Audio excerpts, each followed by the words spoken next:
Welcome back to the Stephen Knight Show. Now it's time for Mental Health Mondays with Miss Parker. Miss Parker, take it away.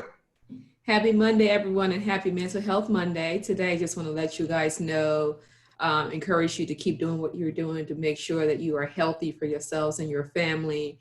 One thing I wanted to share with you guys, I know that I wasn't on last week, but I wanted to share an experience with you guys that I think could be helpful in moving forward through these trying times, through these times of us trying to figure out where we stand in this country as Black Americans and how we're able to move forward in a more just society that's going to be beneficial for not only ourselves but for the future, our future children and the future generations. I think what is going to be key in us moving forward in a more healthier way is us learning more about our own culture and practicing those things. Last weekend, a weekend before last, I wasn't on Monday, but weekend before last, my friends and I celebrated Juneteenth.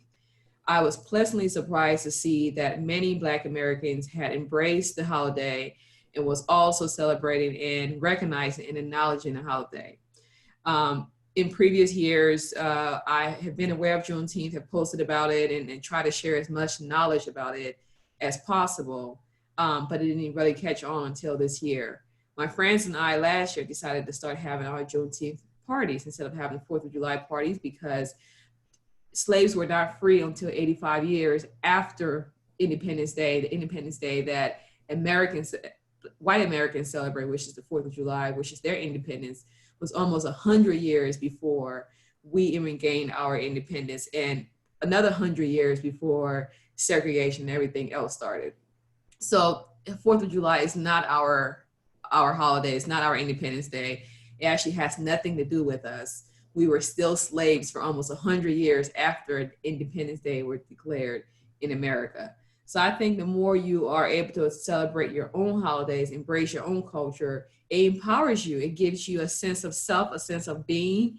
It allows some pride. It allows you to teach your children something that you can be prideful about. I think until we are able to learn our own identity, practice our own culture, practice our own holidays, celebrate ourselves, that I think, for our mental health and our own healing to take place, those things have to happen. So I would encourage you to do as much research as you can to the people who embrace the holidays this year. Congratulations on learning more and embracing something about yourself that you can celebrate and be excited about and proudful about. And if you can, do whatever you can to pass that knowledge on to your children, people around you, and also find other things to celebrate about yourself. Maybe wear your hair more natural, do something that's going to, celebrate who you are unapologetically. Those things add a lot of healing to you because you then start realizing that you are enough in your own skin. That's really important for your own health, for your own mental health and well-being, because how you present yourself and how you see yourself is how others are going to see you.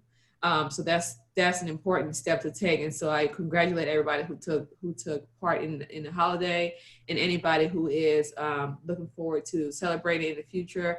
I encourage you to do so. All right. Well, Ms. Parker, thank you so much for your great words of wisdom every week.